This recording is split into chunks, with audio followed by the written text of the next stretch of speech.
sistemnya itu. Anggota Dewan Pakar Tim Nasional Pemenangan Anies Muhaimin, Bambang Wijoyanto, menduga sistem server Komisi Pemilihan Umum atau KPU RI diatur untuk memenangkan pasangan calon atau paslon tertentu pada pemilihan presiden atau Pilpres 2024. Hal itu disampaikan Bambang Wijoyanto saat konferensi pers di Rumah Koalisi Perubahan, Jalan Brawijaya 10, Jakarta Selatan pada hari Jumat, tanggal 16 Februari 2024. Berdasarkan analisis kajian forensik dari tim Anies terhadap server KPU, diduga ada logaritma sistem yang sudah disetting untuk pemenangan paslon tertentu. Jadi, kalau ada revisi di satu TPS atau tempat pemungutan suara, dia akan mengubah TPS yang lain. Ini bukan sekedar angka yang dicatat, tapi sistem secara online yang membangun settingnya, ungkap mantan pimpinan Komisi Pemberantasan Korupsi atau KPK ini. Berikut pernyataannya. Bukan, ada indikasi dan tendensi. Sistemnya itu, supaya nggak salah ya, sistemnya itu memang sudah dibangun sedemikian rupa sehingga terjadi algoritma atau logaritma yang mengikuti satu ini tertentu. Saya menyebutnya tadi berdasarkan kajian forensik diduga data server KPU mempunyai logaritma sistem yang sudah disetting untuk pemenangan paslon tertentu secara otomisasi di atas 50%.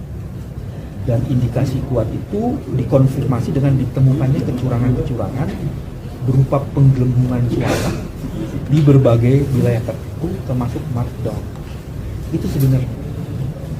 Nah, kalau ngomong sistem KPU ini kan ada 3 yang paling menarik. Pertama, KPU sampai sekarang belum menjawab apapun terhadap 204 juta DPT yang ada di black web market. Yang dicuri itu, dia mau ngomong apa? Belum. Terus kedua, kita tidak pernah mendapat pernyataan apapun karena data itu kan datanya para pemilih. Sopan santunnya kan harus minta maaf tuh, sebagai wali pengampu.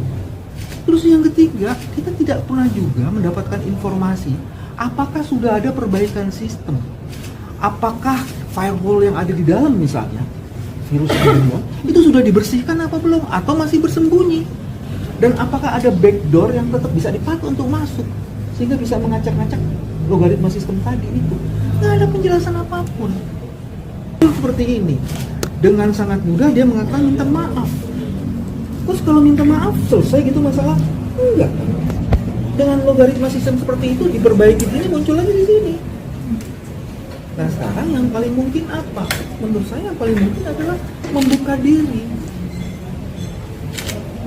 Kalau kemudian membuka diri, tempatkan aja masing-masing ahli IT dari masing-masing calon untuk masuk di situ. Dan kemudian kan ada BSSN, ada Kementerian Informasi. Lembaga itu juga kan bagian dari proses atau bagian dari instrumen yang harusnya bisa diajak turut serta. Nah, saya nggak tahu kenapa itu nggak terlibat.